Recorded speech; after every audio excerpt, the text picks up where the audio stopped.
no la estás tratando con dignidad, como sujeto, dignidad. Ahí hay un ejemplo. Los que quieran pasar a los sujetos conmigo ahí, bienvenidos. Yo creo que ese es solo un ejemplo para darnos cuenta de eso. Si un Estado reconoce a otro, está reconociendo su dignidad, está reconociendo como a un igual. ¿Entiende? Le está reconociendo como un igual, con obligaciones y con derechos. Eso es ser sujeto de derecho. ¿No? ¿Nosotros somos sujetos de derecho? Sí, porque tenemos derechos y también obligaciones. A ver. Bien. Lo mismo pasa en el escenario internacional. ¿Ya? Entonces, el Vaticano es otro de los sujetos atípicos del derecho internacional. Los Estados han reconocido al Vaticano ese carácter de sujeto. ¿No? Otros sujetos que habíamos visto, estamos repasando nada más. Habíamos visto los beligerantes, los insurgentes, recordaron ustedes. Habíamos visto a los territorios bajo mandato, la Orden Soberana de Malta, las transnacionales, ¿no? La Cruz Roja, son sujetos del derecho internacional porque los estados les han reconocido esa cualidad. ¿Entienden? Los estados le han reconocido a la Cruz Roja, por ejemplo, la cualidad de ser sujeto del derecho internacional. Por lo tanto, la Cruz Roja puede suscribir convenios, acuerdos, tratados con estados. ¿Ya? Ahí habla de otro caso de las transnacionales. Este es un caso interesante, el de las empresas transnacionales. Nunca en la historia, solo a partir de finales del siglo XX, las empresas privadas se habían puesto al nivel de los estados. Siempre se ha entendido que las empresas privadas más bien deben estar sometidas al Estado, a un ordenamiento jurídico, ¿no? Pero eso ha cambiado a partir de los años finales de los 80, principios de los 90, con el contexto de la globalización y del neoliberalismo. Esa es una de las características del neoliberalismo. ¿Qué ha impulsado el neoliberalismo? Lo que ha impulsado el neoliberalismo es la radicalización del capitalismo. ¿Ya? El neoliberalismo es el discurso político de radicalización del capitalismo, ¿ya? De globalización del capitalismo. ¿Qué defiende el capitalismo? Defiende la propiedad privada,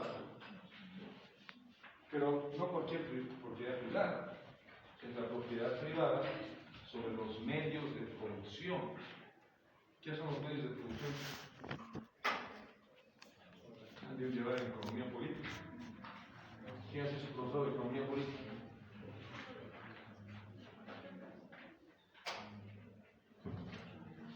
¿Han visto Marx o no han visto Marx? ¿Qué dice Marx sobre los medios de producción?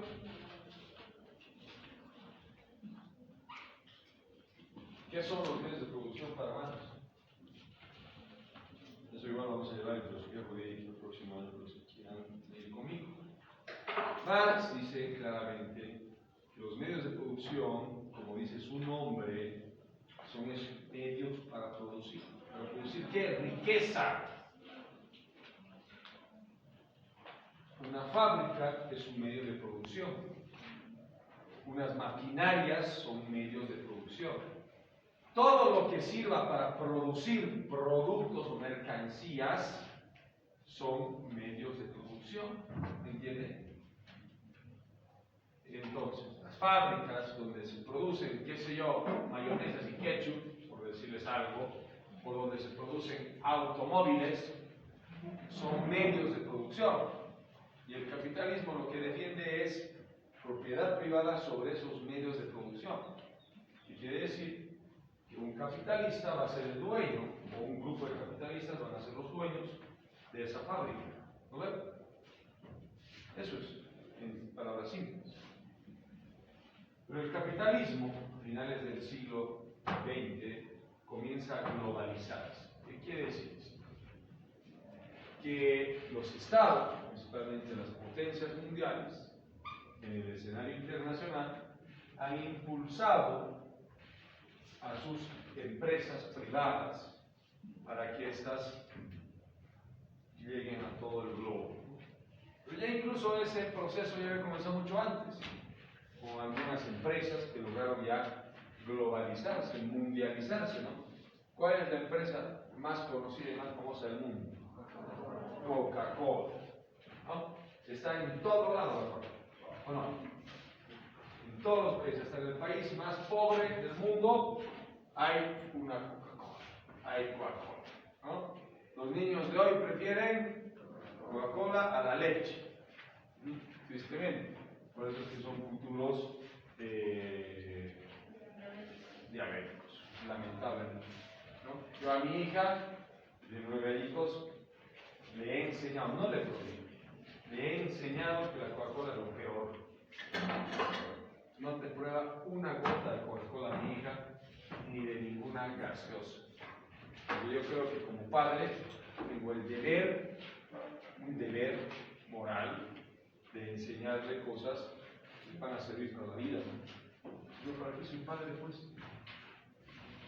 que sirva para reflexión para los que van a ser padres, los que son padres. No, que tomen nomás Coca-Cola, no hace nada. Después ahí de sus 30 años, gordo, ¿no? O porque no sea gordo o gorda, va a tener problemas de triglicéridos, de colesterol en la sangre, de altos niveles de azúcares, porque te vas formando hábitos en la vida, ¿no? Entonces ya normalizas ciertos consumos de ciertas cosas. Y ahí está el problema, normalizar el consumo. O la gente que consume cotidianamente o comúnmente alcohol, no lo ve como algo malo. Bueno, no está mal consumir alcohol, pero hacerlo seguramente cada fin de semana o cada día, ¿no es cierto?, trae severas consecuencias para la salud, ¿no? Y vas normalizando el consumir alcohol y estás haciendo daño a tu cuerpo. Es como no hacer ejercicio, normalizar no hacer ejercicio. Toda la vida, chicos, es hábito, formarse hábito. Si tú te formas hábitos de leer todos los días, vas a ver que no, con normalidad vas a leer todos los días, no vas a sentir una necesidad de leer. Pero si nunca te formas ese hábito, nunca va a ser nada importante para ti la lectura, ni tu propia formación. Todo es hábito. Entonces, en el escenario internacional los estados han impulsado que sus empresas, los estados potencias, se globalicen. Y entonces, ¿qué han hecho? Han establecido los famosos TBI, Tratados Bilaterales de Inversiones. Estos tratados bilaterales de inversiones lo que establecen es que existe un Estado, primero un Estado, ¿cómo le llaman?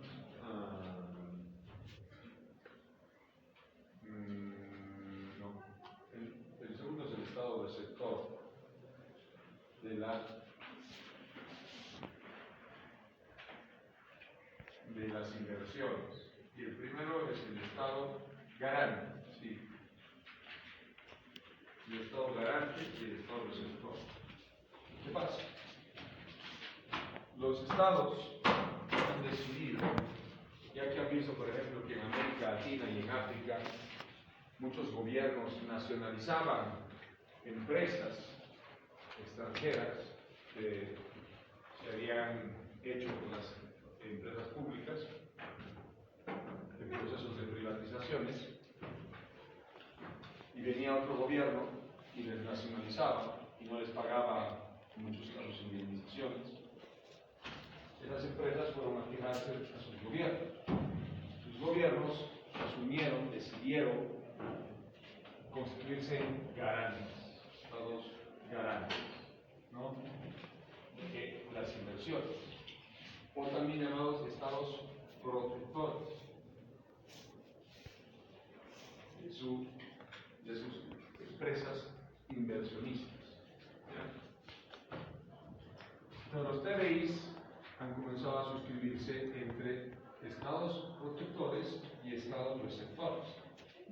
¿Okay?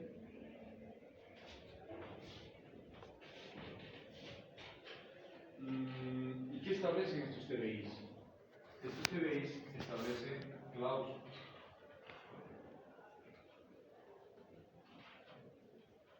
¿Qué cláusulas? Por ejemplo, el deber de indemnizar. Otra cláusula es el trato justo y equitativo de una empresa nacional con una empresa extranjera. Otra cláusula que establece estos TBIs es la cláusula arbitral. Esta es la más polémica. ¿Ya? ¿Por qué? Porque a través de estos tratados, cuando un estado receptor, por ejemplo, este estado receptor, vamos a poner Bolivia, receptor de qué? De inversiones extranjeras. Bolivia puede suscribir un contrato ¿con quién? Con una empresa transnacional. Puede ser cualquier empresa transnacional, de cualquier rubro o área de la economía, ¿no? Pueden ser empresas petroleras del exterior, pueden ser empresas, qué sé yo, de tecnología. Entonces, esto es lo que ha pasado en Bolivia en el proceso de capitalización. Le ha puesto capitalización, cuando en realidad es un proceso de privatización, ¿no? Para que no suene feo, privatización, el Boni, que era muy vivo, le ha puesto capitalización. Ha suscrito Bolivia contratos con empresas extranjeras, ¿no? Entonces ha comenzado a privatizarse Entel, YPFB, todas las empresas estratégicas del Estado. Ustedes revisan, incluso ha habido una subasta. A ver, van a poner en YouTube proceso de capitalización en Bolivia, van a ver. Ahí están los ministros del Estado del gobierno de Boni, Berzaín y otros. Y era una especie de subasta, ¿no? Entonces había gente, empresarios, de todo lado, que, o sea, decían, ¿y el PFB? Pues, ¿quién pone más? 100 millones, 200 millones. ¿No? El que ponía más se llevaba a la empresa. Hay videos de eso, van a ver en YouTube. ¿Qué les parece que subasten nuestras empresas nacionales? Bueno, entonces, pero eso es lo que ocurrió. Una vez que alguien se adjudicaba, pues firmaba el Estado un contrato con una empresa transnacional. Esos contratos de los 90 ya estaban amparados en los TBIs. O sea, y cuando luego llegó Evo Morales, en el 2006 comenzó a nacionalizar, que también le puso ese nombre, no son los políticos bien hábiles, ¿no? El Evo no ha nacionalizado, el Evo ha renegociado contratos. Y en algunos casos de algunas empresas sí ha nacionalizado, eso sí es verdad. O sea, nacionalizar sería sinónimo a expropiar, es a expropiar. Algunas empresas, esas pocas empresas nos han demandado a partir de lo que son la cláusula arbitral.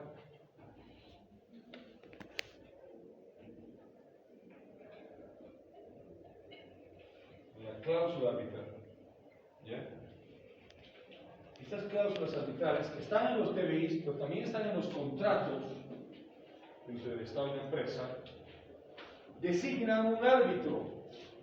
Por lo general, el Banco Mundial para ver cómo es esto, ¿no? Esto es toda una estrategia de las potencias capitalistas del mundo.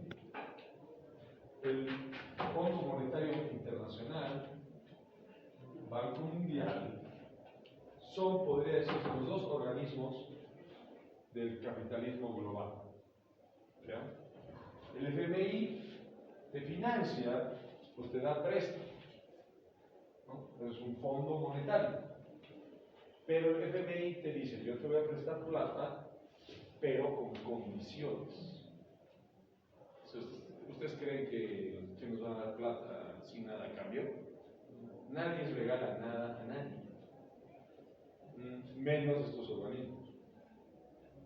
¿Ya? Entonces, si vamos a ir ahora a pedir, ¿no? Los candidatos, ahí en la lista de debate, ¿no? Y los candidatos hablan de que se van a prestar plata del FMI, no sé qué, ¿no? Sí, el FMI les va a decir, te presto plata, pero vas a hacer lo que yo te diga. Vas a privatizar empresas, vas a flexibilizar contratos laborales, vas a sacar o vas a bajar el sueldo mínimo. Son políticas del FMI, son políticas neoliberales. Y las políticas neoliberales siempre van a beneficiar a los que tienen más, no a los que tienen menos. Y eso es así el capitalismo, chicos. El capitalismo es un sistema económico y también político que beneficia a los capitalistas, no beneficia a los trabajadores.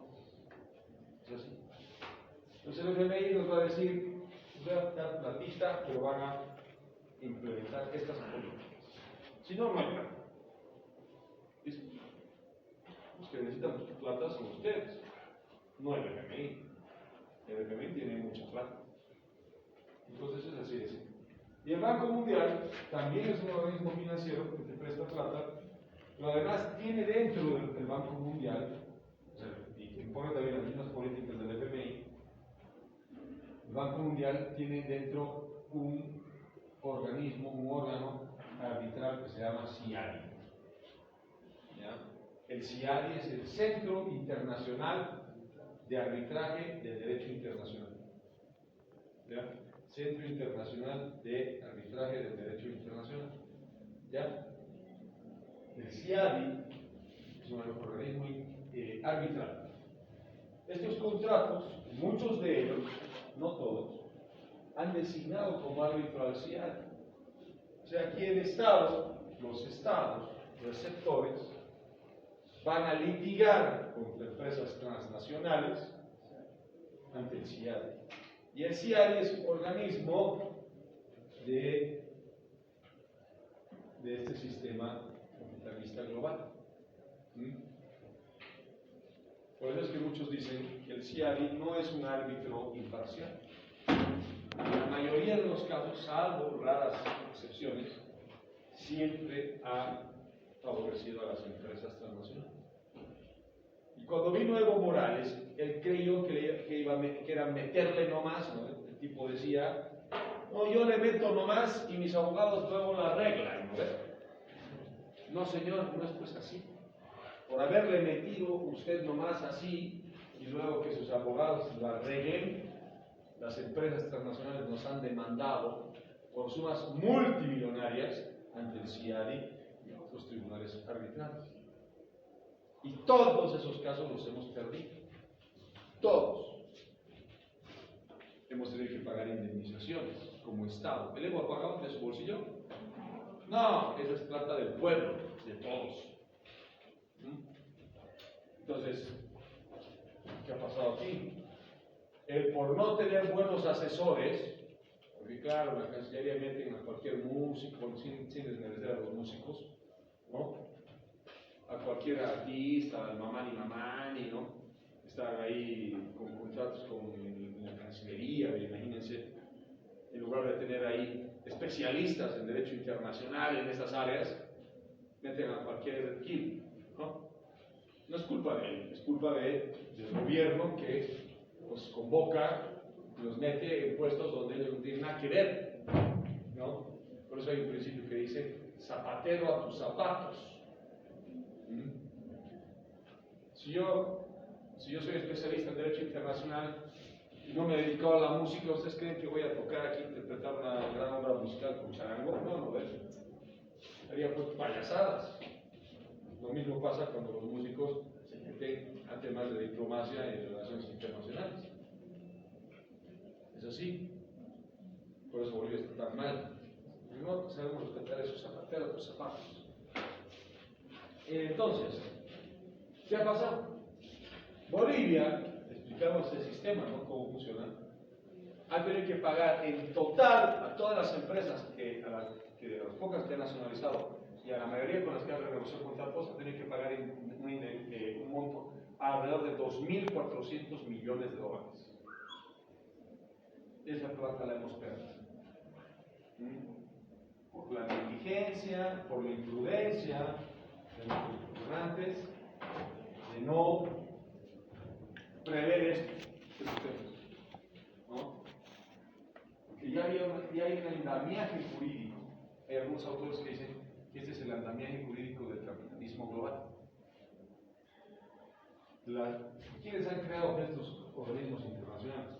Las superpotencias mundiales, Estados Unidos, Inglaterra, Francia, esos grandes países capitalistas que han creado estos organismos, que nos han hecho creer a los estados subdesarrollados, receptores de inversión, que nos iban a ayudar. No hay ayuda, pues, a cambio de nada. Entonces, ellos solo se ayudan a sí mismos. A través de los TBIs han ayudado a sus propias empresas transnacionales. Las han protegido.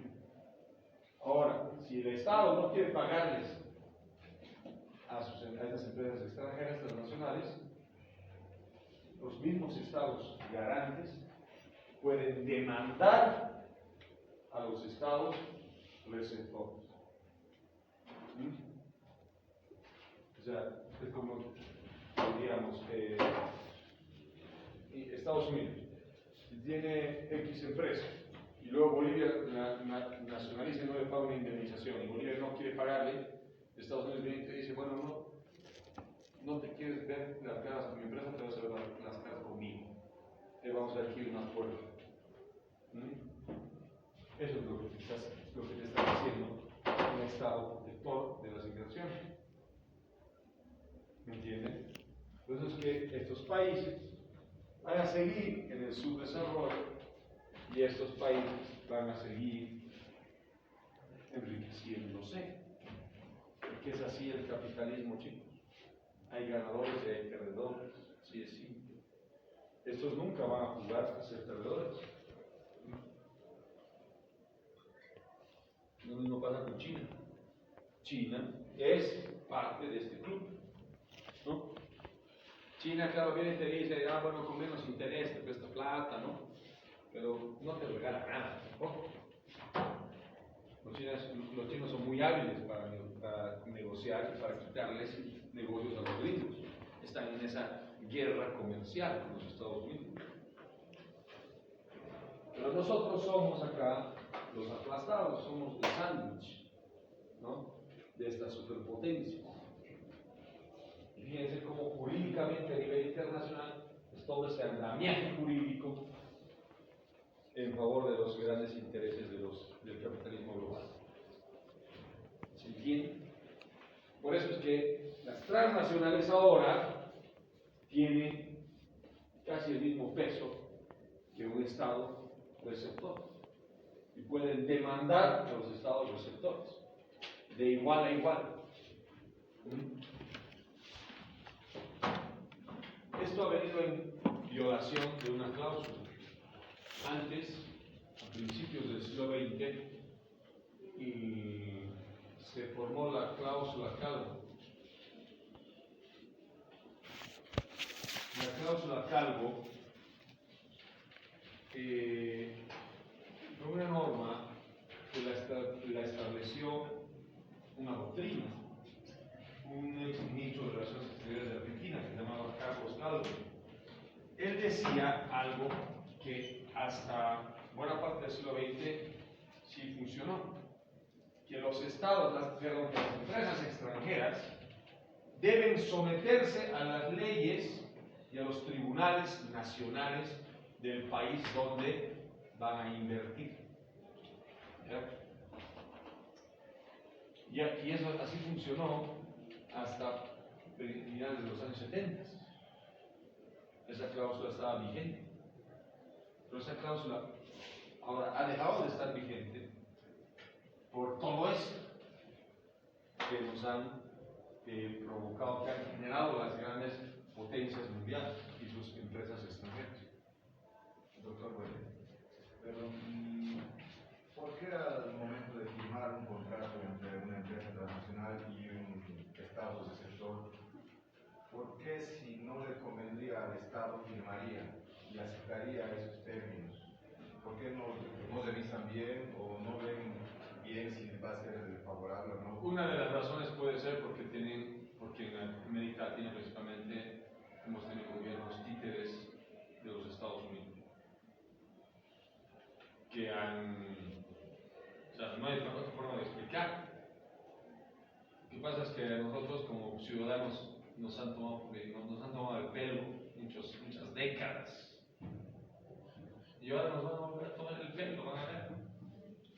Tú vas a ir a votar por aquellos que van a privatizar y todo eso, que van a seguir las políticas del FMI, ¿no? Y van a velar por los intereses de los empresarios, y van a hacer creer que los intereses de los empresarios son tus intereses cuando tú no eres empresario, tú eres un trabajador, asalariado, y si tienes suerte, tienes que ser asalariado, si no, no tienes ni trabajo, ¿no? Esa es la realidad. Entonces muchos de estos gobiernos eran gobiernos títeres de los Estados Unidos, eso es verdad, hay que decirlo así, que han aplicado políticas que los Estados Unidos han dicho que apliquen. Desde las dictaduras militares que hemos tenido en los años 70, 80, ¿no? Con el plan Cóndor de Estados Unidos, ha puesto gobiernos militares en la región, esa es la realidad. A partir de ahí ya viene este tipo de prácticas. Y por eso que se echa a un lado la cláusula Calvo. Porque la cláusula Calvo principalmente tiene el objetivo de defender los intereses nacionales de cada país, de hacer que las empresas extranjeras se sometan a la ley y a los tribunales del país en el cual van a invertir. Es así de simple. Bueno, por eso es que hoy en día las empresas extranjeras transnacionales son consideradas sujetos de derecho internacional. ¿Listo? ¿Hasta aquí alguna pregunta? ¿Algo más? Vamos a... ¿Ya? ¿Qué hora tienen? Ya. El Estado en el Derecho Internacional Público. Luego el Instituto Internacional del Estado. 1. Los individuos en el Derecho Internacional Público. Las relaciones internacionales. Ya.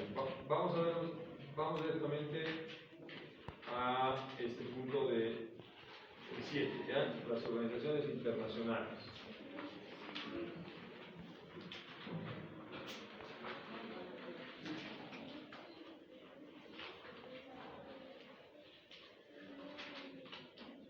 Y este es el último punto del tema.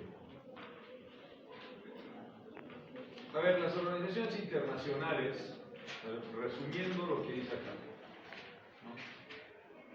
Todos, luego vamos a ver una clasificación acá de organismos internacionales. ¿Pero qué son los organismos internacionales u organizaciones internacionales? Son una especie de asociaciones de estados. ¿Ya? Los estados deciden asociarse bajo el amparo de una organización internacional. Esa organización internacional, como vamos a ver en la práctica que está al final del tema, goza de personería jurídica. ¿Ya? Es como cuando tú decides asociarte y formar un sindicato con los otros trabajadores de la empresa, de la fábrica, y crean el sindicato. El sindicato va a tener una vida jurídica propia, ¿no? O sea, El sindicato va a ser una persona jurídica independiente de sus miembros, que son los trabajadores, ¿no?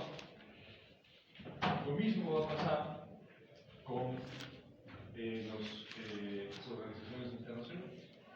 Las organizaciones internacionales van a tener una vida jurídica propia, independiente de la de los estados. ¿Ya? Entonces, el máximo ejemplo mundial de una organización internacional es la ONU, ¿no? Las organizaciones internacionales. Ejemplo, la ONU.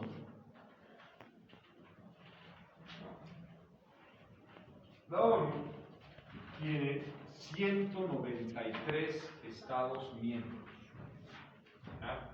Comenzó con 50 en 1945, que es el año de su creación. Bolivia es uno de los países fundadores de la ONU.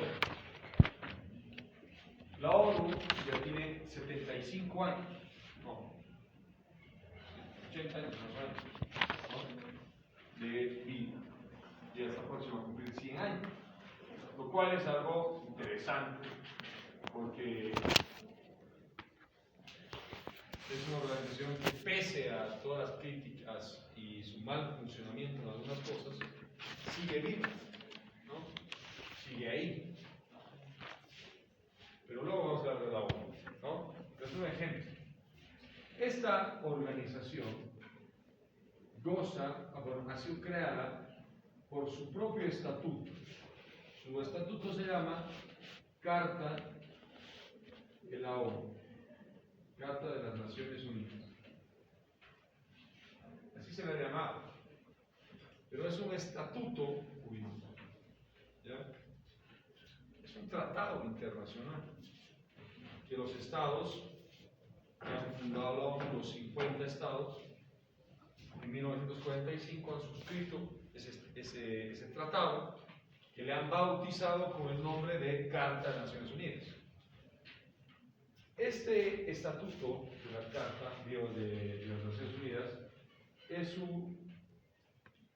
podría llamarse, vamos por aquí, estatuto constituyente.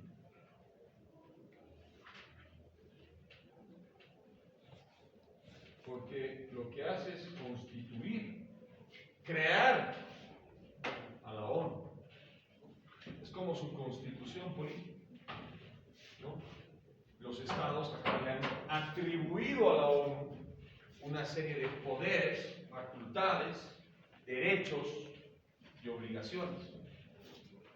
Le han dado una organicidad, ¿no? Es decir, le han dotado de órganos a la ONU.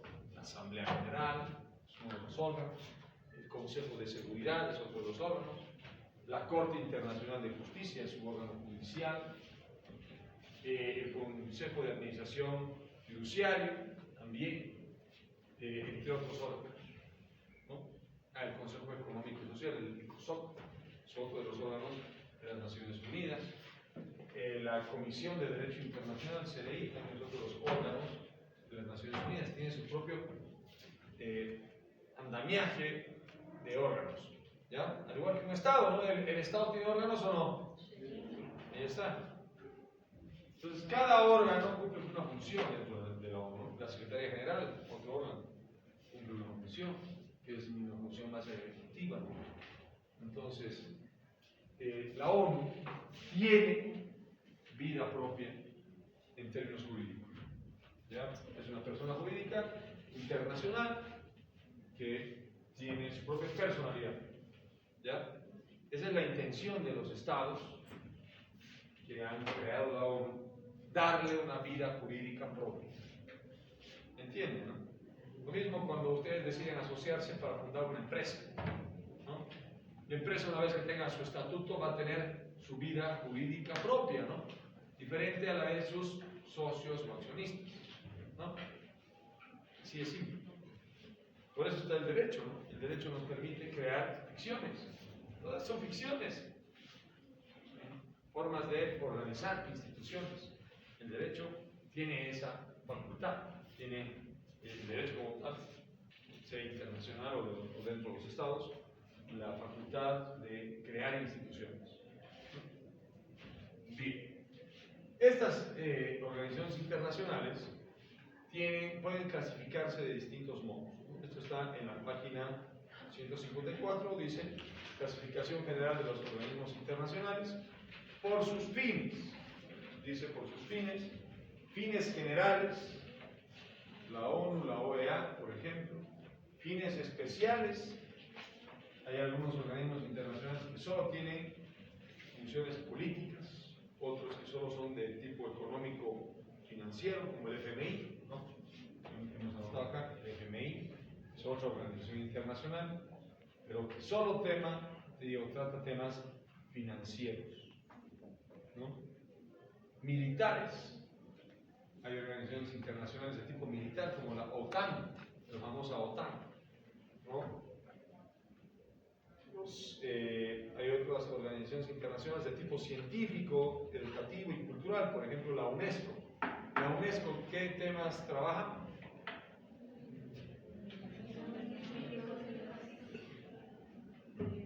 El Carnaval de Oruro es patrimonio oral e intangible de la humanidad declarado por la UNESCO, ¿no?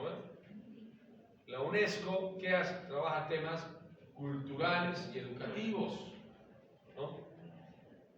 Busca, o sea, la UNESCO tiene una gran biblioteca, incluso digital. Si ustedes ponen UNESCO, les va a salir, hay un montón de informes y libros sobre la historia cultural de cada país.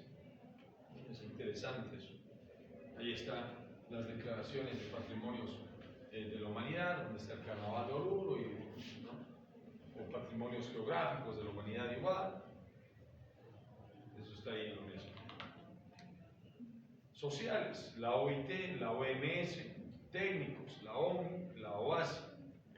Hay organismos de tipo, por ejemplo, nuclear. Está la OIEA, la Organización Internacional de Energía Atómica. Es una organización internacional que solo trabaja temas vinculados a la energía nuclear. La OIT, aquí habla de la OIT. ¿Qué es la OIT? Y trabaja temas de derechos de los trabajadores, ¿no? Por su ámbito territorial, ¿no? Se clasifican las organizaciones internacionales en tres categorías: organizaciones mundiales, que son las que abarcan a todo el globo terráqueo, ¿no? Como la ONU. La ONU es una organización mundial. Regionales, como la OEA. ¿Qué es la OEA? Entonces, ¿la OEA tendrá algún peso en África? No, es en América. Por eso es regional. Subregionales, por ejemplo, el Mercosur o la Comunidad Andina de Naciones. ¿El Mercosur tendrá algún peso en Estados Unidos? No. ¿Por qué? Porque ¿cuáles son los países miembros del Mercosur? Brasil. Después. Chile no, todavía no. Argentina, Brasil, Uruguay, Paraguay, Bolivia. Venezuela es un miembro que está suspendido, ¿ya? Porque hay un protocolo dentro del Mercosur, y eso lo vamos a ver cuando lleguemos a ver el tema del Mercosur. Hay un protocolo que es el protocolo de Ushuaia, que establece que solo puede ser miembro permanente del Mercosur si es que como Estado respeta la democracia. Entonces a Venezuela la han suspendido por no respetar las reglas democráticas. ¿Ya? Bien. Entonces, eso es, ¿no? Organizaciones de tipo mundial, regional y subregional. ¿Por qué Chile no es un? Chile solo es un miembro invitado. Chile no quiere ser un miembro permanente del Mercosur. Vaya a saber por qué. Parece que Chile le va mejor con sus arreglos con los ingleses, con los norteamericanos. Es un un país que negocia solo por su cuenta, ¿no? No quiere vincularse a otros países latinoamericanos, ¿no? Por su grado de autonomía, organismos intergubernamentales y organismos supranacionales, ¿no? ¿Qué pasa? La mayoría de estas organizaciones internacionales son intergubernamentales, pero hay otros organismos que son supranacionales. ¿Qué quiere decir supranacionales? Que están por encima de los estados. El mejor ejemplo es el de la Unión Europea. La Unión Europea no es una organización internacional común y corriente. Es una organización internacional, pero supranacional. ¿Qué quiere decir esto? Que los miembros de la Unión Europea, los Estados miembros, le han reconocido a los órganos de la Unión Europea el poder, por ejemplo, de imponer sus leyes. Pues el caso de la Unión Europea con su Parlamento Europeo. La Unión Europea tiene su Parlamento Europeo. Las leyes que emite la Unión Europea son aplicables obligatoriamente en toda la Unión. Algo así no ocurre en el Mercosur, ni ocurre en la Comunidad Andina, ni en la OEA. No tienen el poder de emitir leyes esos organismos regionales. La Unión Europea sí. ¿Por qué? Porque así lo han establecido sus Estados miembros. Le han cedido ese poder al Parlamento Europeo. ¿Okay? Entonces, que se dice que la Unión Europea es un organismo supranacional. ¿Ya? No es una organización internacional común y corriente. Las organizaciones internacionales comunes y corrientes, como estamos anotando acá, la ONU, la OEA, son más organismos de coordinación entre los estados. ¿Ya? En cambio, la Unión Europea es más un organismo de gobierno, de gobernanza, llaman algunos autores, sobre los países. Por eso es que, por ejemplo, en la crisis de Grecia, la crisis económica de hace 20 años, la Unión Europea ha establecido, ha impuesto políticas económicas a Grecia. Puede decirse entonces que los miembros de la Unión Europea le han cedido gran parte de su soberanía a la Unión Europea, algo que no les ha gustado a los ingleses y por eso se ha dado el Brexit, ¿no? La salida de Gran Bretaña de la Unión Europea, porque no les ha gustado ceder soberanía a un organismo superior. ¿Ok? Bien. Eso sería básicamente, chicos, chicas.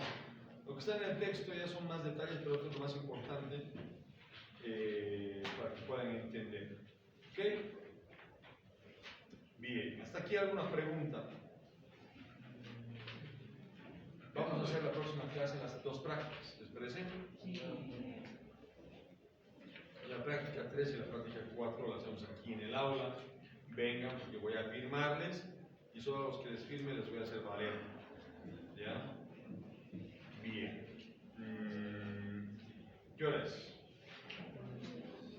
Bueno, yo me tengo que ir a tomar examen de mesa. ¿Alguna duda, alguna pregunta? ¿Todo bien? Una consulta, doctor. Esto de los organismos supranacionales como la Unión Europea, que les imponen leyes a los. Bueno, no les imponen, pero han cedido su soberanía. Y por tanto tienen que cambiar las leyes que vayan a salir de ahí. Sí. Que no es el caso que sucede aquí en este lado del continente. Tenemos que ser tratados entre países y reconocer. Espera un ratito, por favor. Reconocer dichas leyes. Sí. Entonces, o sea, se someten sí a las normas internacionales que emite la Unión Europea. Sí, tiene que ser. Tiene que ser. Por ejemplo, ha habido un caso, no me acuerdo cómo se llama, el caso en España. Era el caso, ¿cómo es el caso? De un trabajador que demandó una empresa. ¿Cómo era este caso?